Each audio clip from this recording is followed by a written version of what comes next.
Hello everyone.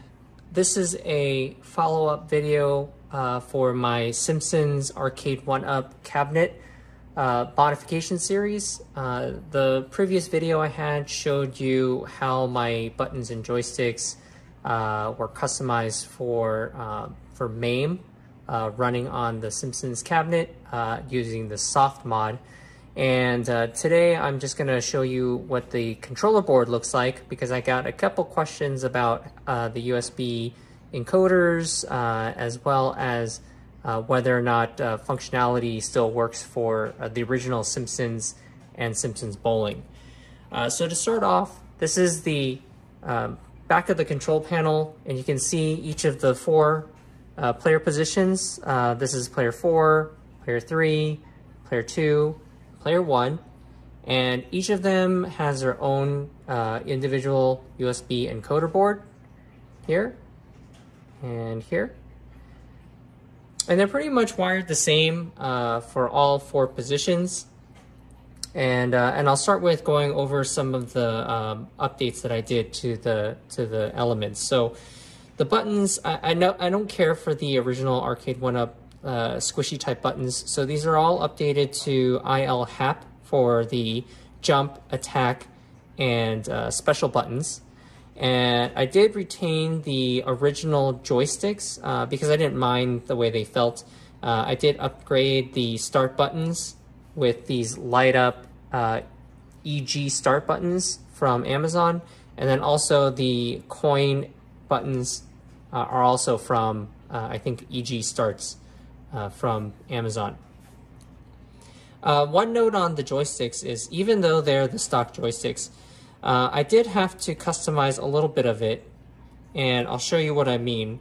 When you first open it up, you'll notice that the micro switches are actually soldered onto their connection points. So let me get an example here. This is from a Marvel cabinet where Arcade 1-Up has the connection point soldered onto the micro switch. And because of that, I couldn't get the quick disconnects attached. So I had to desolder it so that I could attach these quick disconnects onto them. And I tried replacing these micro switches entirely just because I didn't want to go through the process of desoldering. But these cherry micro switches that I was planning on using, they're just a little bit too wide or too thick. And that thickness prevented me from putting the gate back on, the directional gate. So in the end, I had to just you know, take the hit, keep the stock joystick and the stock micro switches, but you know, I got practice in desoldering a lot of micro switches, and it was a learning experience, just like this whole video. Okay, so let's go into the wiring. I'll use player 1. I'll zoom in. So you can see it's very simple. You know, you have your directional joysticks here. Each one has their own micro switch for up, down, left, and right. And those feed into the encoder board here on the back side. You can see left, right, down, up. So those I used in the correct order. And then for the action buttons, you have your jump and attack. Maybe it's the other way. Maybe here it's jump and attack. And then the special button. So I just wired them here in the series. You can see this is K1, K2, K3, K4, L1, R1, L2, R2, select, start, K11, and K12. Now, I didn't use the stock start and select positions on this USB encoder, and that's because the Arcade 1-Up, I guess the encoder board didn't, or the Android operating system didn't recognize this start and select position, either one or both. I can't remember. So that's why I wired the coin button here. Usually it's wired to select, but I wired it here to just the K4. And then I wired the start button to L1. I just kind of kept them all together here. And then when you are assigning buttons in MAME, or either RetroArch or Mame4Droid, whatever you're using, it doesn't really matter where they were on the USB encoder. It's easier when it's like the first 3 buttons are set, and then the rest you just program wherever you want.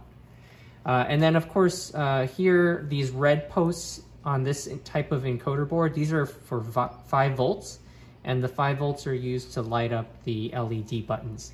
So you can see here, these connections go to the 5 volt. And the direction actually matters. So if you put it on and for some reason you're pushing the button and the lights are flashing, that means you've switched the wires. And if you want them to stay on even when pressed, then you would just switch, reverse like the hot and the ground, okay? So this is the way that works for me, that keeps the buttons lit when I press them. All right, and then you'll also notice a unique thing here. So another thing I did was I had to extend the wire around for the coin button, because for player 1 and also player 4, the coin button is on the opposite side of this. Normally there's a barrier here where the plastic case goes onto the control deck in order to place it onto the arcade. So the coin button is here for player 1, and it's on the other side of this barrier. So I had to extend the wire using some extra wire that I had, and I took it down and I looped it around that plastic barrier and I put it here. Okay, and then of course the USB cord comes out and it goes along right out the spot where all the other wires come out. So that is basically how every wire position is placed. One different thing is, while I'm here, is the cancel button. So I use this button, which is normally the live button for the Simpsons game, but I use it as a cancel button for Mame4Droid. And I have that wire to what I normally would use as player 1, but it would be player 2 on The Simpsons. So you can see here, that's wired as just an extra position here in the other action buttons.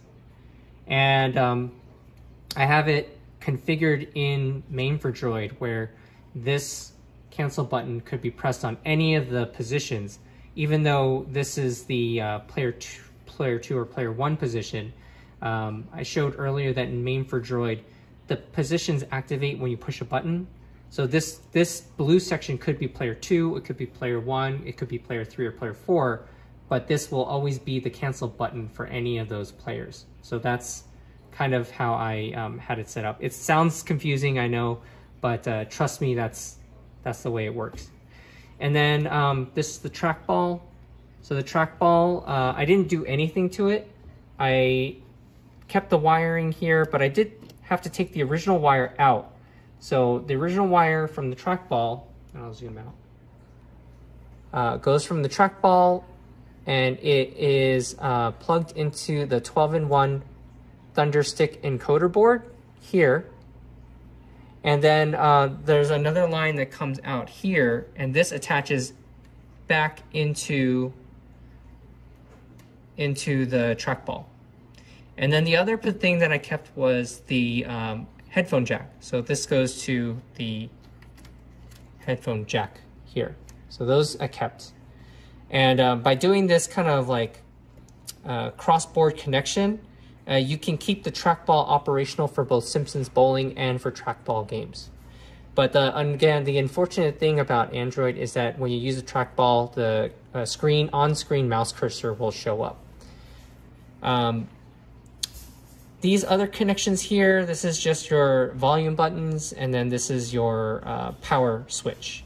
Okay, so those I left. Basically, the encoder board just keeps the trackball, the headphone jack, the power button, and the volume button stock. Okay, And now I'll just show you quickly players 3 and player 4, same thing.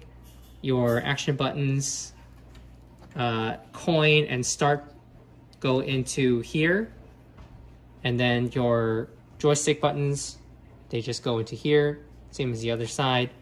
And then player 4, same thing. Direction buttons go here. And then the action buttons go here. Okay, so I know I said I would talk about the Simpsons, keeping the Simpsons game and bowling game stock.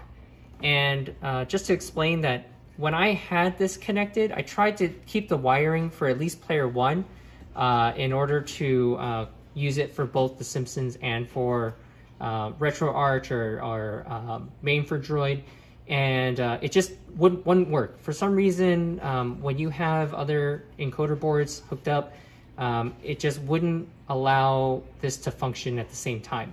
And so that was really unfortunate. So I had to rewire everything. But Simpsons still works. The online for Simpsons still works. And Simpsons Bowling works, but you have to plug in a unique set of buttons on the original encoder board. And I'll do that right now, just so I can show you guys. And here is, let's see. We're gonna hook up a button here to player start. And I'll just do it on position 3. Should be okay. Okay, so player start. I will use this yellow button for, I believe that's jump. Jump. And then I'll use this green button for attack. Forgive me if this is actually backwards. Okay. And then your micro switches. Like I said, I pulled this off of a Marvel cabinet. And so it's these four pin connectors here.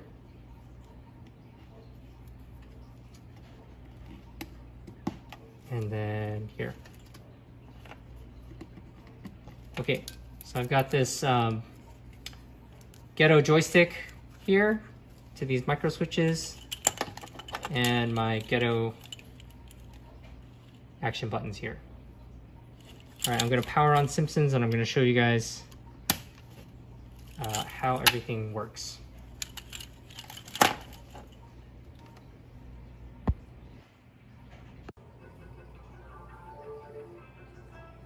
All right, so here we are back in the Simpsons front end. This is the Arcade 1-Up Simpsons front end. And you can get back to it by canceling out of whatever encoder you're using, or you can actually select the I think the Arcade 1-Up APK. But anyway, you can see that the online leaderboards, they still work. Okay. And looks like it's going into the... Okay, so here is the joystick on a USB encoder actually functioning. And everything works on the USB encoder when you're in the front end. But unfortunately, when you go into the game itself, that's when things kind of start to fall apart. So I'm gonna join an online game. I'm gonna show you. So I'm gonna choose an online game. And I'll do a quick match. And again, I used all the original controls on the encoder board. All right. So you can see other players connected, and I am gonna try to use my buttons here that I stuck onto the Arcade 1-Up encoder board. And I believe red was start.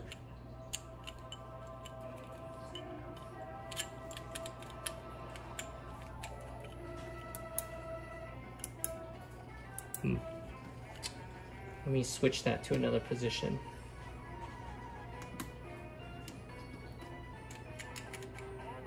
Okay, so I moved it over to the second. I was in third player position, but I moved it over to the second player position. For some reason that worked. Oh well. So now let me move everything over. All right. I haven't really gone into the online lobbies very much, so I don't know what the weird stuff is going on. Maybe I joined a team that only allowed Homer to come in. I don't know. All right. So we're starting the game. You know, all the buttons work. If I were to use the encoder, USB encoder buttons, I'll show you the both here. I can move around, nothing happens. Nothing happens. All right. So now I can use, oh, too bad I just died. Okay, that coin works, jump, attack, and directions, pushing the individual micro switches, they all work. All right, and I have done this before where I joined someone in the game, and I feel really bad because my controllers were terrible, but they do work with other players too. You can see up here the pings, you know, and that's just telling you that other players are, you know, they're online, but I guess they're just kind of spectating for now. Okay, now let me show you Simpsons Bowling.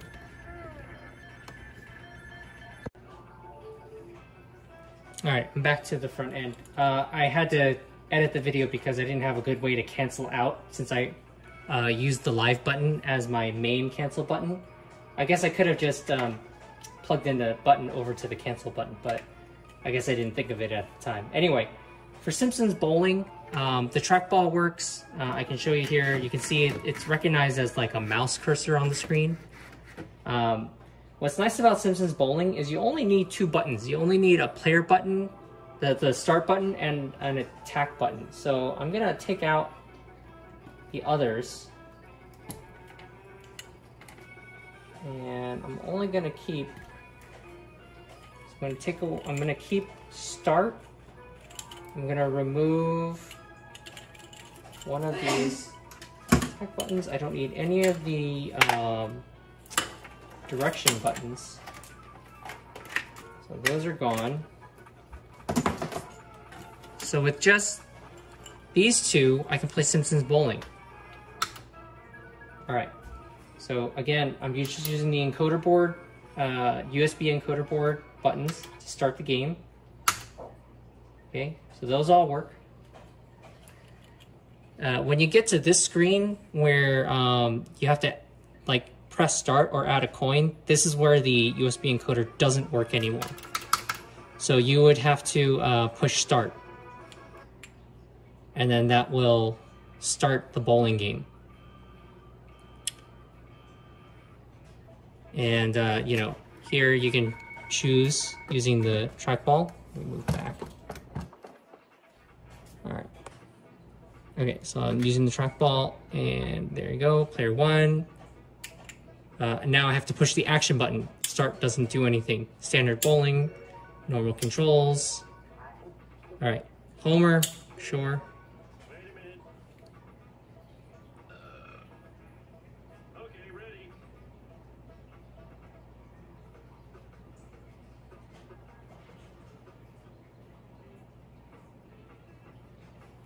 All right, now I don't need the start button anymore. I just push this. Oops. All right, let me try that again. This is not easy. Okay, so you can set the curve, set the player position.